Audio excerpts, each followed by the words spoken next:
Hello students, मैं संजीव मिश्रा अपने YouTube channel पर आप सभी का हार्दिक स्वागत करता हूं। आशा करता हूं आप सब स्वस्थ मस्त और अपनी पढ़ाई में पूरी तरह व्यस्त होंगे। पार्ट 3 गोदान, लेखक मुंशी प्रेमचंद जी। यह गोदान उपन्यास से लिया गया है। प्रिय विद्यार्थियों, अपने पिछले वीडियो में पार्ट 3 गोदान, जिसके लेखक मुंशी प्रेमचंद हैं, जिन्हें हम सब उपन्यास सम्राट के नाम से जानते हैं, तो अपने इसके पहले वीडियो में हम लोगों ने देखा कि होरी जो एक किसान है, उसका बेटा गोबर बहुत दिन तक गांव में रह कर के लखनऊ के लिए निकलता है। होरी की एक बेटी है रूपा, जो अपने ससुराल में खुश है। उसका ससुराल समृद्ध है। उसका पति राम सेवक अधेड़ उम्र का है, अर्थात बूढ़ा है, फिर भी वह अपने पति की सेवा खूब अच्छे से करती है। सब कुछ होने के बाद भी उसके मन में यह अभिलाषा है कि उसके मायके वाले खुश रहें, प्रसन्न रहें। उसे याद है कि उसके मायके वाले अर्थात होरी बहुत गरीब है और वह गाय लेना चाहता है। गाय की इच्छा उसके मन में है। उसे अपना मायका बहुत याद आता रहता है। सब कुछ होने पे भी उसे मायके की याद बराबर बनी रहती है। बाद में वह अपने घर की एक गाय अपने पिता के पास भेज देती है और कहती है कि यह मंगल को दूध पीने के लिए भेजी हुई है। साथ ही साथ यहाँ पे लेखक यह भी बताते हैं कि मंगल यह गोबर का बेटा है और होरी का पोता है। सभी लोग उसे प्यार करते हैं और एक जो होरी की शुभचिंतक है, पढ़ी लिखी एजुकेटेड महिला मालती देवी, उनका वह खिलौना है। साथ ही साथ में यह भी होरी को चिंता है कि जो गाय राम सेवक के यहाँ से अर्थात रूपा के यहाँ से आई है, उसकी कीमत भी चुकाई जानी चाहिए। मुफ्त में वह कुछ भी खाना नहीं चाहता है। इसलिए वह जब सुनता है कि सड़क की खुदाई हो रही है, अर्थात सड़क बनने वाली है, कंकड़ की खुदाई हो रही है, तो वह जाकर के अपना नाम लिखा देता है और प्रतिदिन 50 पैसे अर्थात 8 आने के हिसाब से उसे मजदूरी मिलने लगती है।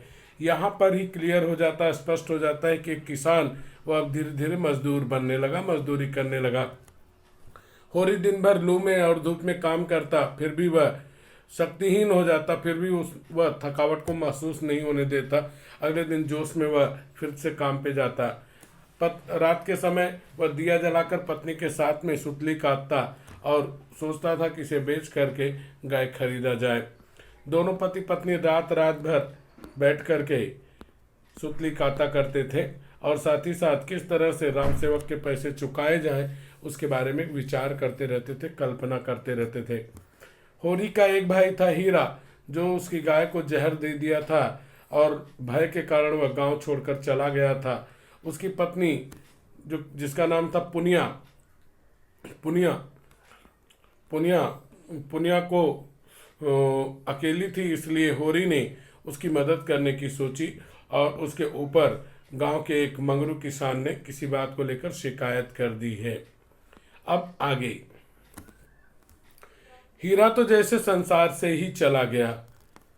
संसार से चले जाना अर्थात मृत्यु हो जाना। मेरा मन तो कहता है कि वह आवेगा, कभी न कभी जरूर। दोनों सोए। होरी अंधेर मुंह उठा तो देखता है कि हीरा सामने खड़ा है, बाल बढ़े हुए, कपड़े तार तार अर्थात फटे हुए, मुंह सूखा हुआ, देह में रक्त अर्थात खून और मांस का नाम नहीं अर्थात दुबला पतला हो जाना। जैसे कद भी छोटा हो गया था। दौड़कर होरी के कदमों में गिर पड़ा।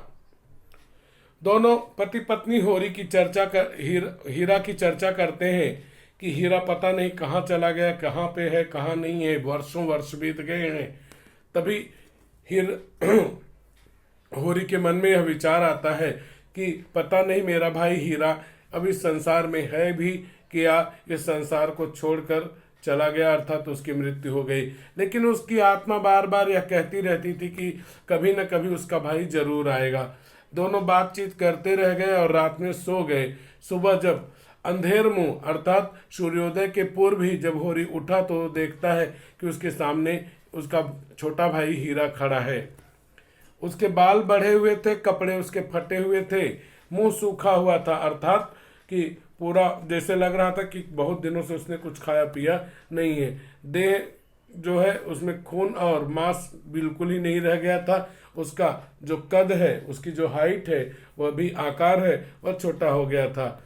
अपने भाई होरी को देखते ही हीरा दौड़कर उसके कदमों में गिर पड़ा, अर्थात उसके पैरों को पकड़ लिए। अब यहाँ पे आपका जो संजाल बनता है हीरा का वर्णन, तो यहाँ से शुरुआत होगा। यह महत्वपूर्ण संजाल है।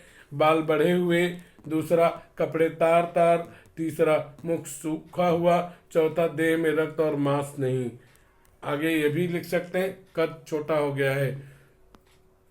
कहते हैं कि सुत बित नारी भवन परिवारा हो ही जा ही जग बारही बारा, अस विचार ही जागहु ताता मिलई न जगत सहोदर भाता। हाँ, बेटा, पत्नी या कोई अन्य संबंधी, इन ये रिश्ते जीवन में बन सकते हैं, लेकिन सगा भाई, एक ही माँ के गोद के पेट से जन्म लेने वाला सगा भाई बार बार नहीं मिलता है। इसी कारण से होरी ने उसे छाती से लगाकर कहा। होरी ने उसके अपराध को क्षमा कर दिया। अपराध क्या था कि होरी की गाय को उसने जहर देके मार दिया था। वह सब भूल करके उसने अपने छोटे भाई को अपने सीने से लगा लिया। तुम तो बिल्कुल घुल गए हो। घुल जाना मुहावरा है, अर्थात कमजोर हो जाना। कब आए? आज तुम्हारी बार बार याद आ रही थी। बीमार हो क्या? अब यहाँ पे संजाल बना कि होरी के द्वारा हीरा से पूछा गया प्रश्न, या होरी ने हीरा से बातें कही। तो वहां पे होगा पहले बॉक्स में तुम तो बिल्कुल घुल गए हीरा, दूसरा कब आए, तीसरा आज तुम्हारी बार बार याद आ रही, चौथा बीमार हो क्या। यहाँ पे विराम चिन्हों को देखेंगे तो यह योजक, विभाजक या संयोजक चिन्ह, यहाँ से यहाँ तक यह आपका दोहरा अवतरण चिन्ह। इस चिन्ह को, अंतिम वाले चिन्ह को आप जानते ही हैं। यह चिन्ह आपका है विस्मयादि बोधक चिन्ह, साथ में यह प्रश्नवाचक चिन्ह, यह पूर्ण विराम चिन्ह, प्रश्नवाचक चिन्ह। आज उसकी आंखों में वह हीरा न था जिसने उसकी जिंदगी तल्ख कर दी थी। तल्ख कर देना अर्थात कड़वी कर देना, बुरी बना देना। तल्ख उर्दू का शब्द है, तल्ख कर दी थी, बल्कि वह हीरा था जो माँ बाप का छोटा सा बालक था। बीच के 25-30 साल जैसे मिट गए, उनका कोई चिन्ह भी नहीं था। अर्थात वह, उसका भाई, छोटा भाई हीरा लगभग 25 से 30 साल से गांव से दूर रहा। और यहाँ पे हीरा के को देखते, अपने छोटे भाई को देखते ही होरी सब कुछ भूल गया। वह भूल गया कि यह वह हीरा है जिसने उसकी जिंदगी में कठिनाइयां ही भर दी थी, बल्कि उसे यह याद आया कि यह उसका छोटा भाई है।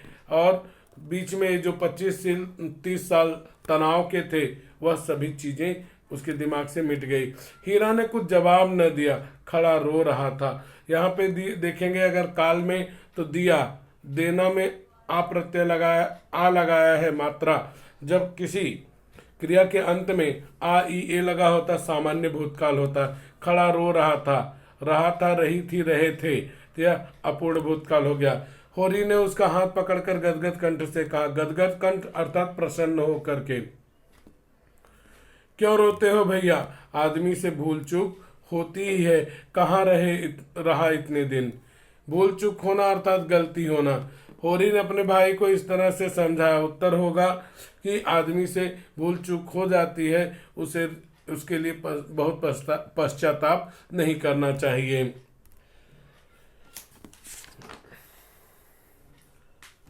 अब यहाँ पे छोटे छोटे प्रश्न आपके बनते हैं। जैसे एक प्रश्न बना, होरी की आंखों में वह हीरा था जो, तो यहाँ पे होगा उत्तर यहाँ से जो माँ बाप का छोटा सा बालक था।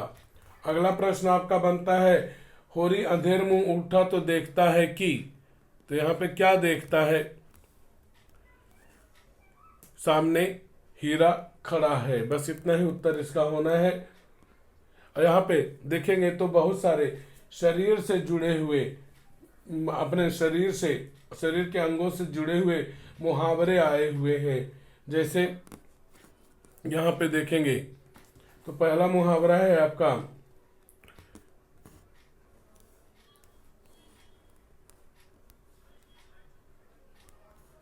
गदगद कंठ से कहना। तो यहाँ पे शरीर के अंग से जुड़ा हुआ मुहावरा है।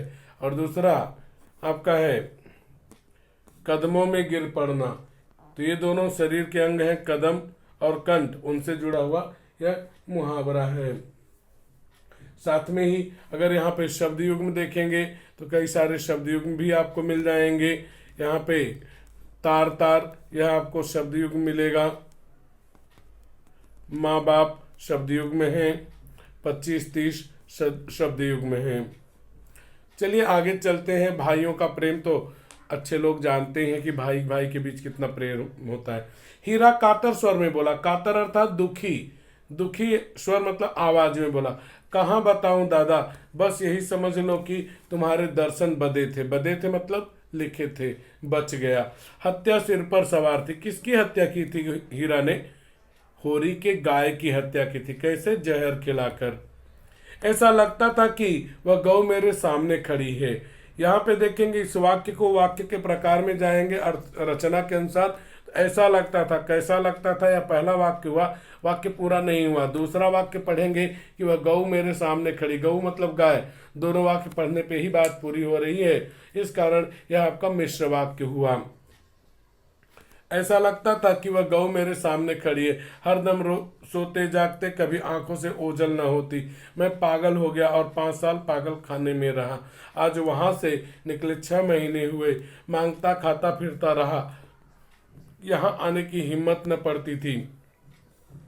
संसार को कौन सा मुंह दिखाऊंगा। कलेजा मजबूत करके चला आया। तुमने बाल बच्चों को तुमसे जीते जी उरिन न होऊंगा दादा। हूंगा, होंगी, होंगे। आपको याद होगा मैंने जब काल पढ़ाए थे तो वहां पे आपको भविष्य काल में हूंगा, होंगी, होंगे बताए हुए थे। तो यहाँ पे है उरिन होना अर्थात कर्ज से मुक्त होना। अपने बारे में हीरा बताता है कि आखिर वह कहाँ था। वह कहता है कि बहुत सारी संघर्ष, बहुत सारी तकलीफें, बहुत सारी कठिनाइयां उसने झेली हैं। शायद अपने बड़े भाई और परिवार वालों को देखना उसके नसीब में था, इस कारण से वह बच गया, जिंदा बच गया। उसने गाय की हत्या कर दी थी। इसी तरह से हत्या के पाप से वह ग्रसित था। उस हत्या का पाप उसे लगा हुआ था।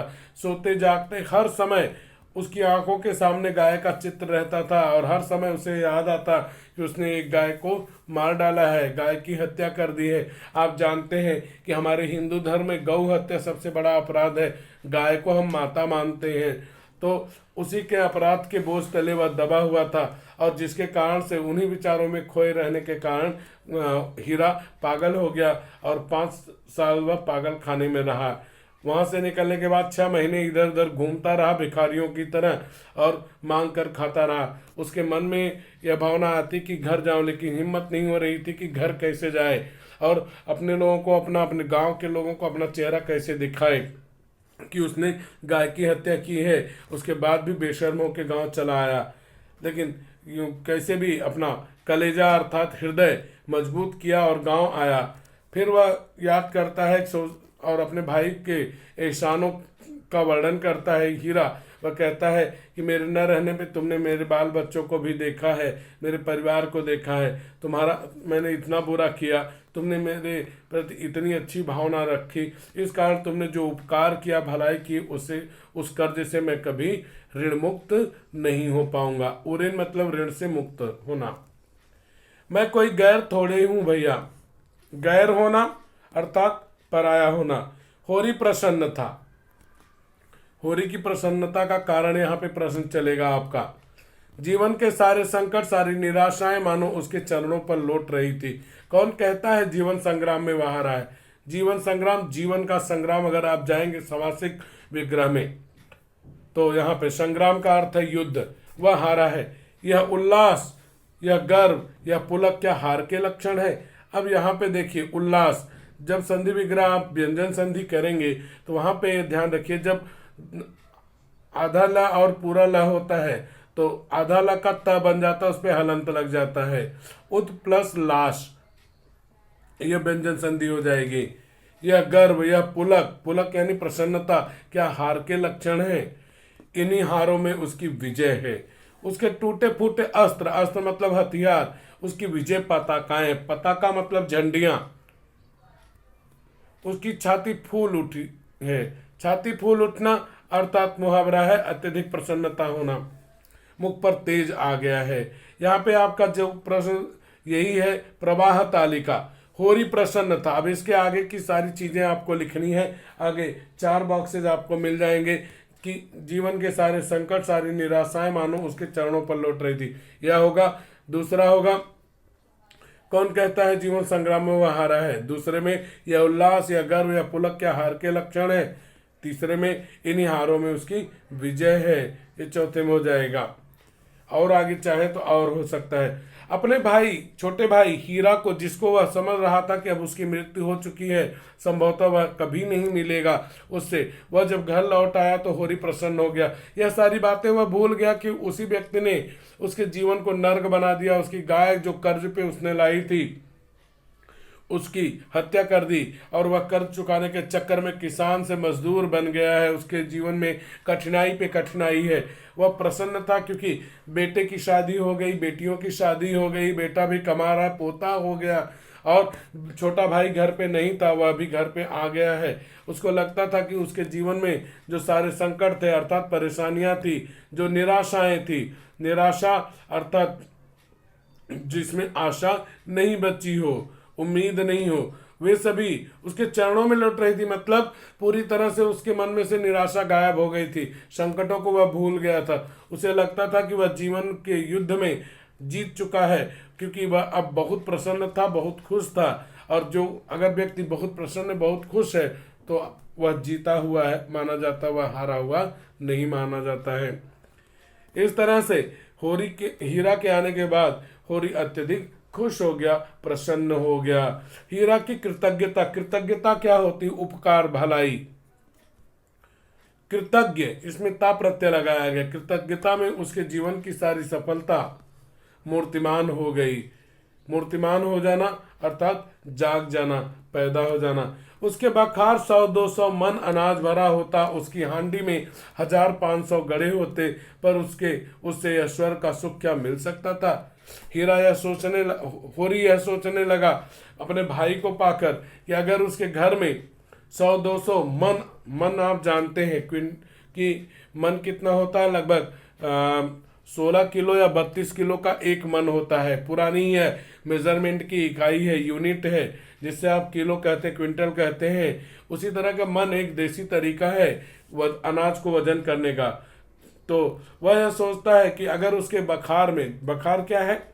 जहां पे अनाज को रखा जाता है, अगर 100-200 मन अनाज होता और उसके घर में हांडी अर्थात मिट्टी का घड़ा, उसमें 1500 रुपए उसके पास उसने गाड़ कर छिपा करके रखे होते, तो भी जो सुख उसको भाई के मिलने से मिल रहा है, वह सुख उसे उस धन या उस अनाज से प्राप्त नहीं होता।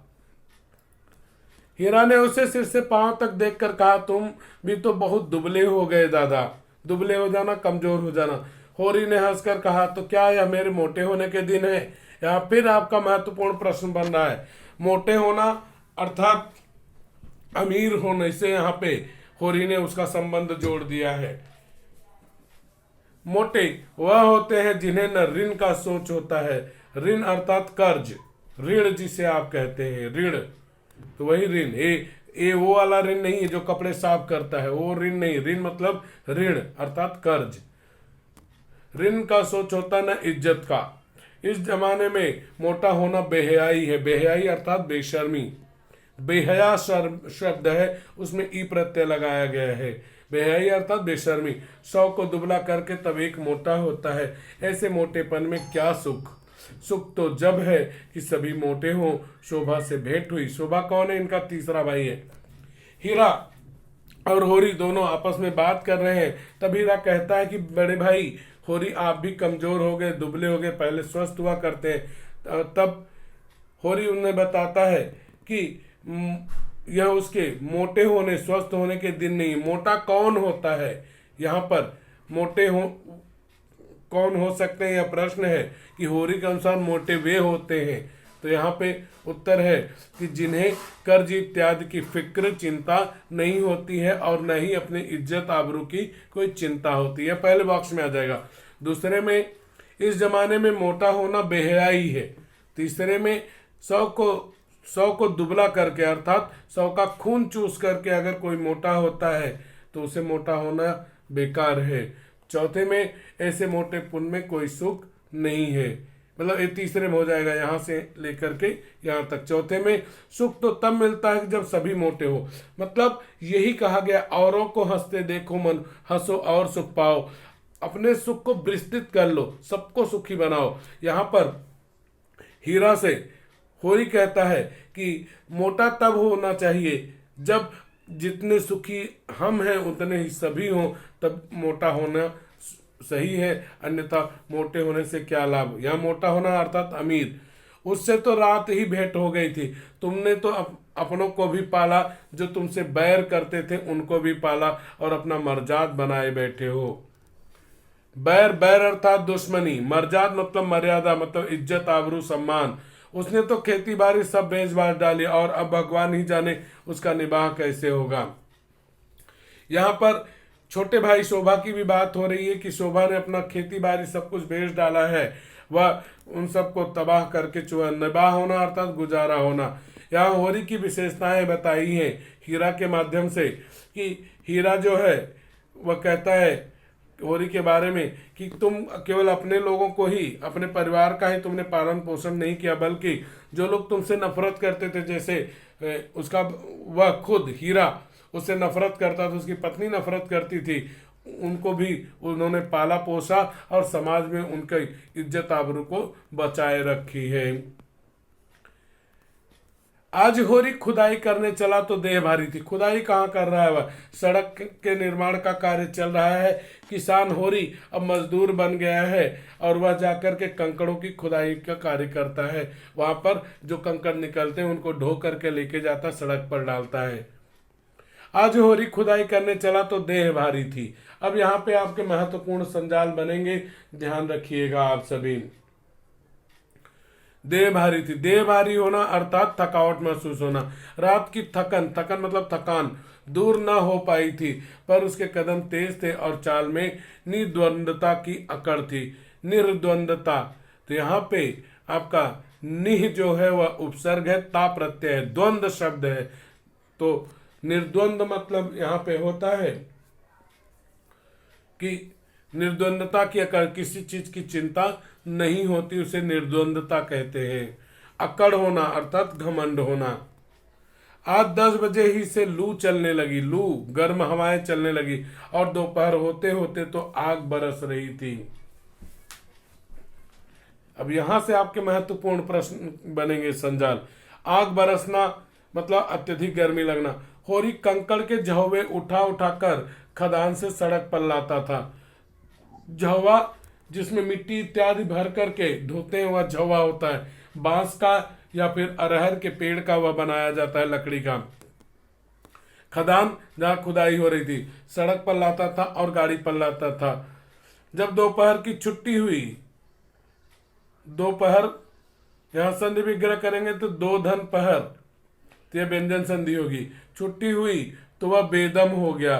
बेदम, बे यहाँ उपसर्ग है अर्थात उसमें दम, दम मतलब ताकत, शक्ति। तो शक्ति के बिना, बिना दम के बेदम हो गया, कमजोरी में लगने लगी। ऐसी थकन उसे कभी न हुई थी। थकन अर्थात थकान, उसके पांव तक न उठते थे, देह भीतर से झुलसी जा रही थी। झुलसना मतलब गर्मी के कारण कुम्हला जाना, मुरझा जाना। उसने न स्नान ही किया न चबेना। चबेना क्या होता है? भुना हुआ अनाज जो होता है उसे चबेना कहते हैं। स्नान ही किया न चबेना। उसी थकन में अपना अंगोछा बिछाकर एक पेड़ के नीचे सो रहा, मगर प्यास के मारे कंठ सूखा जाता। कंठ, कंठ अर्थात गला सूखा जाता है। खाली पेट पानी पीना ठीक नहीं है। उसने प्यास को रोकने की चेष्टा की। चेष्टा मतलब प्रयास। प्यास को रोकने की चेष्टा की, लेकिन प्रतिक्षण, प्रतिक्षण मतलब धीर, हर समय भीतर की दाह, दाह मतलब गर्मी बढ़ती जाती थी। न रहा गया। एक मजदूर ने बाल्टी भर रखी थी और चबेना कर रहा था। होरी ने उठकर एक लोटा पानी खींचकर पिया और फिर आकर लेट रहा, मगर आधा घंटे में उसे कै हो गई और चेहरे पर मुर्दनी सी छा गई। मुर्दनी छा जाना अर्थात मृत्यु नजदीक दिखाई देना। कै होना अर्थात उल्टी होना। यहाँ पर लेखक बताते हैं कि होरी जो है वह खुदाई करने के लिए जब निकला घर से, तब उसकी देह भारी थी, अर्थात उसको थकावट लग रही थी, क्योंकि रात में उसकी थकान दूर नहीं हो पाई थी। पर वह तेजी से चल रहा था और अभी भी उसके मन में अब कोई भी अब उलझन नहीं थी। निर्द्वंदता मतलब उलझन न होना। अब वह उसके मन में कोई उलझन नहीं थी। आज बहुत ज्यादा गर्मी थी। गर्मी ऐसी लग रही थी, लग रहा था जैसे आग जल रही हो। होरी धीरे धीरे सड़क के बनाने में के लिए वह झव्वा लेकर जाता था। दोपहर के समय जब आराम करने और नाश्ता करने, जिसे आप कहते हैं नाश्ता, तो चबैना इत्यादि करने की छुट्टी हुई, होरी एकदम थकान महसूस कर रहा था। वह अपना अंगोछा यानी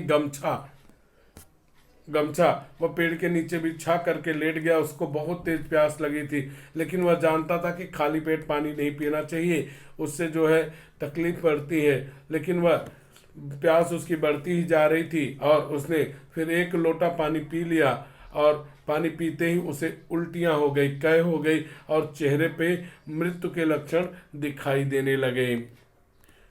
उस मजदूर ने कहा, कैसा जी है होरी भैया।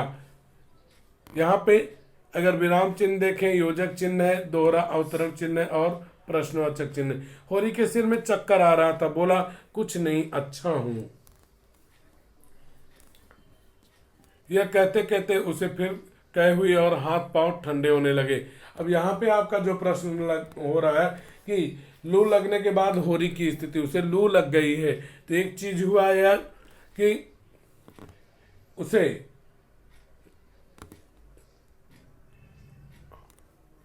चक्कर आ रहा था, दूसरा उसके हाथ पांव ठंडे हो रहे थे। हाथ पांव ठंडे होना अर्थात मृत्यु नजदीक होना। यह सिर में चक्कर क्यों आ रहा है, आंखों के सामने कैसा अंधेरा छाता जा रहा है, तो आगे लू लगने के कारण होरी की क्या स्थिति हुई, उसकी आंखों के सामने अंधेरा छाने लगा, उसकी आंखें बंद होने लगी और जीवन की सारी स्मृतियां सजीव होकर हृदय पट पर आने लगी।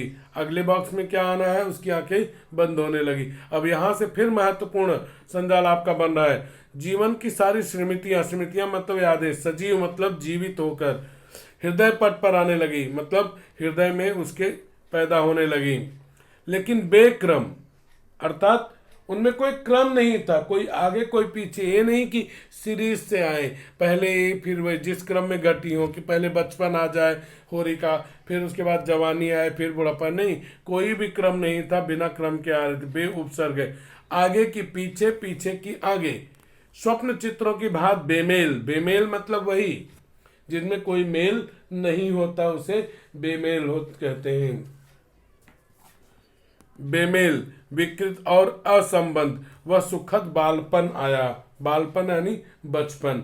तो यहाँ पर आपका जो प्रश्न बन रहा है कि होनी यहाँ से कि आंखें बंद हो गई अर्थात बेहोश हो गया, तो बेहोश होरी के हृदय पटल पर आने वाली स्मृतियां, कौन कौन स्मृतियां आ रही हैं, तो यहाँ से उत्तर है आपका कि उसका सुखद बालपन आया जब वह गुल्लियां खेला करता था। गुल्ली डंडा आप जानते ही हैं, खेलता था और माँ की गोद में सोता था, तो यहाँ पे सुखद बालपन पहला होगा। फिर देखा जैसे गोबर आया है और उसके पैरों में गिर रहा है, दूसरा हो जाएगा कि गोबर आया है और उसके पैरों में गिर रहा है अर्थात पैर छू रहा है। फिर दृश्य बदला, धनिया दुल्हन बनी हुई है, लाल चुंदरी पहने उसको भोजन करा रही थी। तीसरा दृश्य उसने क्या देखा कि धनिया दुल्हन बनी हुई और लाल चुंदरी पहने उसको भोजन करा रही। फिर एक गाय का चित्र सामने आया, बिल्कुल कामधेनु सी, यह चौथा हो गया। कामधेनु गाय का एक रूप है, जो एक ऐसी गाय कहा जाता है, दिव्य गाय थी देवलोक में, जिसे कामधेनु कहा जाता था, उससे जो भी मांगो वह दे देती थी। वह उसका दूध मंगल को पिला रहा था कि गाय एक देवी बन गई। तो यहाँ पे होरी के मन में यह स्मृतियां आई, तो वहां पे हमने देखा यहाँ से लेकर के वह सुखद से लेकर के यहाँ तक जो सारी चीजें हैं, ये सारी चीजें उसके हृदय में, उसके मन में आई हुई थी। आगे बढ़ते हैं। उसी मजदूर ने फिर पुकारा, दोपहरी ढल गई होरी, चलो झवा उठाओ। अर्थात हुआ क्या कि होरी को लू लग गई थी, वह पानी नहीं पी पा रहा था, प्यास उसकी बढ़ती जा रही थी, पानी नहीं पीना चाहता, जानता था कि अभी नुकसान करेगा, फिर भी उसने पानी पी क्योंकि उसका गला सूख रहा था, जिसके कारण पानी पीने पर उसे उल्टी हो गई, धीरे धीरे उसे कमजोरी लगने लगी और वह बेहोश हो गया। बेहोश होने पे उसने अपने जीवन से संबंधित अनेक अनेक घटनाओं को दृश्य रूप में देखा। उसी मजदूर ने फिर पुकारा, दोपहरी ढल गई होरी, चलो झवा उठाओ। होरी कुछ न बोला, उसके प्राण तो न जाने किस किस लोक में उड़ रहे थे, उसकी देह जल रही थी। अब ध्यान रखेंगे कि लू लगने के कारण क्या प्रभाव पड़ा, तो यह भी आएगा। उसकी देह जल रही थी, हाथ पांव ठंडे हो रहे थे, लू लग गई थी, तो लू लगने के कारण होरी की स्थिति में यह भी आपका आएगा। उसके घर आदमी दौड़ाया गया। आदमी दौड़ाया गया मतलब यह सूचना देने के लिए कि होरी की तबीयत बिगड़ गई है। वहां जहां वह काम कर रहा था होरी, वहां से एक व्यक्ति को भेजा गया। 1 घंटा में धनिया दौड़ी हुई आ पहुंची। शोभा और हीरा कौन है? ये दोनों होरी के भाई है। पीछे खटोले की डोली बना कर ले। खटोला मतलब छोटी खटिया, जिसे जैसे डोली होती है, डोली जिसमें दुल्हन को विदा करते हैं, उसी को लेके आए जिससे कि होरी को ले जा सकें। धनिया ने होरी की देह छुई तो उसका कलेजा सन्न हो गया। कलेजा सन्न हो जाना अर्थात बहुत अधिक दुखी हो जाना, बहुत अधिक दुखी हो जाना। उसका कलेजा सन्न हो गया। मुख कांतिहीन हो गया। कांतिहीन अर्थात उस पर से, कांतिहीन मतलब चमक के बिना, हीन प्रत्यय लगा, उसके चेहरे की चमक चली गई। कांपती हुई आवाज से बोली, कैसा जी है तुम्हारा? होरी ने अस्थिर आंखों से देखा। अस्थिर आंखें मतलब एक तक नहीं देख पाया, उसकी आंखें जो है वो कांप रही थी, पूरी आंखें नहीं खोल पा रहा था। अस्थिर आंखों से देखा और बोला, तुम आ गए गोबर, मैंने मंगल के लिए गाय ले ली है, वह खड़ी है, देखो। पत्नी उसके बारे उससे उसका हालचाल पूछ रही है। धनिया पूछ रही हालचाल कि तुम्हारा मन कैसा है, जी कैसा है। तो उसे कुछ समझ में ही नहीं आ रहा है कि कौन बोल रहा है। उसे लगा कि जैसे गोबर आया हुआ है और कहता है कि मैंने तुम्हारे बेटे मंगल के लिए गाय खरीद ली है, वहां पे दूर पे खड़ी हुई है। अर्थात क्या कुछ कहा जा रहा है, यह बातें होरी को समझ में नहीं आ रही। उमड़ते हुए आंसुओं को रोक कर बोली, कौन रो रहा था? उस होरी की पत्नी धनिया बोली, मेरी ओर देखो, मैं हूं, क्या मुझे नहीं पहचानते? होरी की चेतना लौटी। चेतना मतलब सोचने समझने की शक्ति वापस चली आई। चेतना लौटी। मृत्यु समीप समीप आ गई थी। आग ढकने वाली थी। आग ढकना मतलब अब उसकी चिता जलने वाली थी। मृत्यु समीप आ जाना अर्थात मौत उसको बहुत करीब दिखाई दे रही थी। अब लग रहा था कि उसका देहांत हो जाएगा, उसके शरीर को जला दिया जाएगा। धुआं शांत हो गया था मतलब मन की इच्छाएं अब धीरे धीरे समाप्त हो गई थी। धनिया को दीन आंखों से, दीन मतलब दुखी आंखों से देखा। कोनों से अर्थात आंख के किनारे से आंसू की 2 बूंदें ढुलक पड़ी अर्थात बह गई। क्षीण स्वर में बोला, क्षीण मतलब कमजोर, स्वर मतलब आवाज में बोला। अब यहां फिर आपका जो है संजाल बन रहा है। मेरा कहा सुना माफ करना धनिया, अब जाता हूं। गाय की लालसा मन में ही रह गई। लालसा मतलब अभिलाषा, चाहत, इच्छा। अब तो यहाँ के रुपए क्रियाक्रम में जाएंगे। क्रियाक्रम मतलब अंतिम संस्कार। रो मत धनिया, अब कब तक जिलाएगी? सब दुर्दशा हो गई। दुर्दशा दु प्लस दशा, यहाँ पे विसर्ग संधि है और दु उपसर्ग भी है। दुर्दशा हो गई। दुर्दशा हो जाना यानी कष्ट भुगतना, अब मरने दे। यहाँ पे संजाल में आपका यही आना है कि वह व्यक्ति होरी जिसने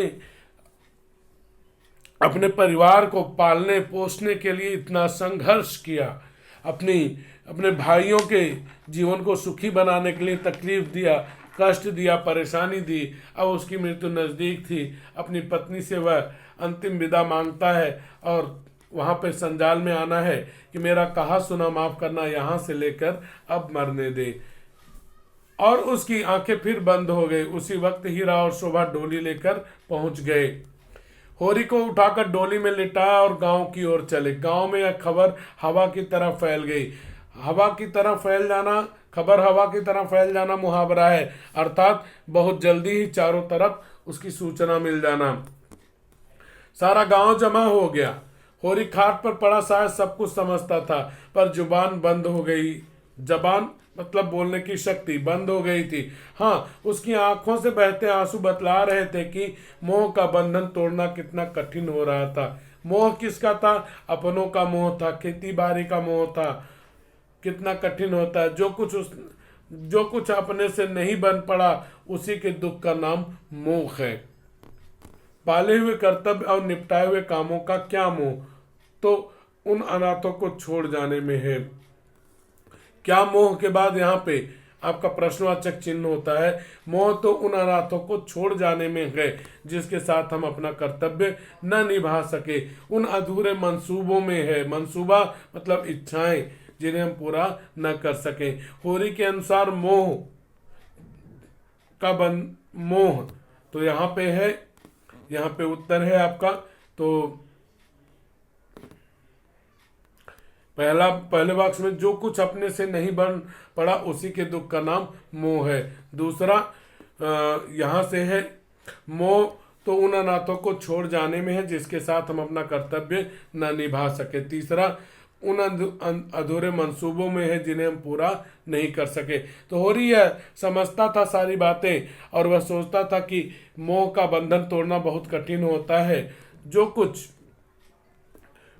कुछ हम नहीं कर पाए, जो नहीं पा सके, उसका जो दुख हमारे मन में है उसे ही मोह कहा जाता है। साथ में ही मोह उसे भी कहते हैं कि जिनको हम अनाथ छोड़कर जा रहे हैं, अर्थात जिनसे हम रिश्ता तोड़कर जा रहे हैं, जिनके सिर पर से अपना हाथ हटा ले रहे हैं, उनको छोड़ जाने का नाम ही मोह है। साथ में ही जो कर्तव्य हम अपना पूरा नहीं कर सके, जो इच्छा हमारी अधूरी रह गई, उसे ही मोह कहा गया है। और मोह किसे नहीं कहा गया, यह प्रश्न भी बना।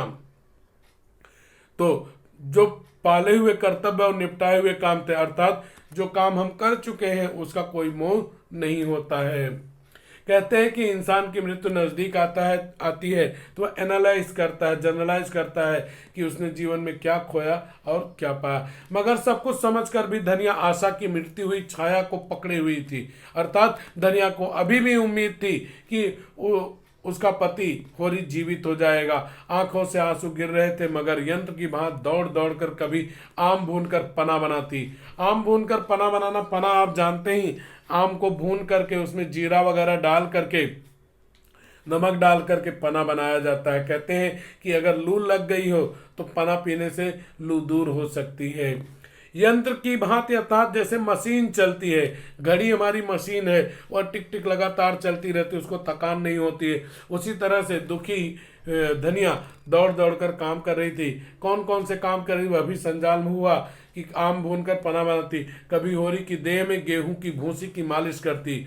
गेहूं जो होता है उसकी जो भूसी होती है, अर्थात गेहूं का आटा जब आप निकालते हैं, छलनी से उसको आप निकालते हैं तो ऊपर भूसी निकलती है, तो ऊपर वाला भाग उसकी मालिश करती है, अर्थात उसका मसाज करती।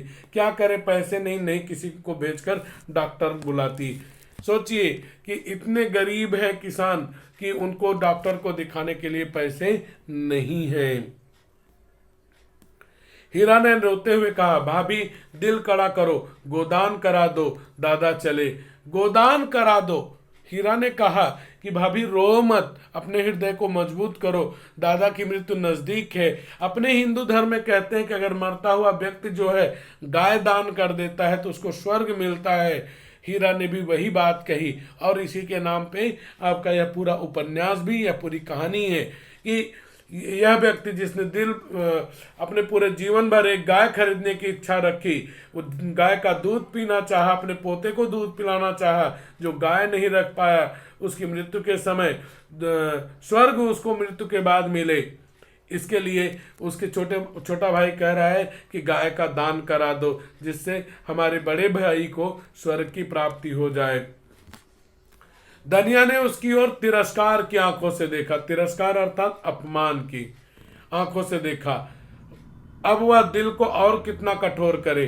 अपने पति के प्रति उसका जो कर्म है, क्या वह उसको बताना पड़ेगा? जो जीवन का संगी था, संगी मतलब साथी, उसके नाम को रोना ही क्या उसका धर्म है? और कई आवाजें आई, हाँ गोदान करा दो, अब यही समय है। साथ ही साथ हीरा के साथ में गांव देश के लोग भी कहने लगे कि अब इनकी मृत्यु होने लगी वाली है और हिंदू परंपरा में मरते हुए व्यक्ति को गाय का दान करना चाहिए और उससे स्वर्ग मिलेगा। तो सभी लोग यही बात कहने लगे कि इसका गायदान करा दो, जिससे होरी को स्वर्ग मिले। धनिया यंत्र की भांति उठी। धनिया इंसान नहीं लग रही थी, मशीन लग रही थी। तेजी से उठी। आज जो सुतली बेची थी, आपको याद होगा, रात रात भर जाकर सुतली काटते थे पति पत्नी, उसके 20 आने। 20 आना कितना होता है? 20 आने मतलब ₹1.25। 20 आने पैसे लाई और पति के ठंडे हाथ में रखकर सामने खड़े दाता दिन। दाता दिन कौन थे? ये गांव के पंडित थे और शोषण करना इनका काम था, अर्थात लोगों को धर्म का भय दिखा करके लोगों का शोषण किया करते थे। पंडित दाता दिन आपका नाम था। से बोली, महाराज घर में न गाय है, न बच्चियां, न पैसा, यही पैसे हैं, इनका गोदान है। और पछाड़ खाकर गिर गई। पछाड़ खाकर गिर जाना अर्थात पीछे हटकर बेहोश हो गई, गिर पड़ी, बेहोश हो गई।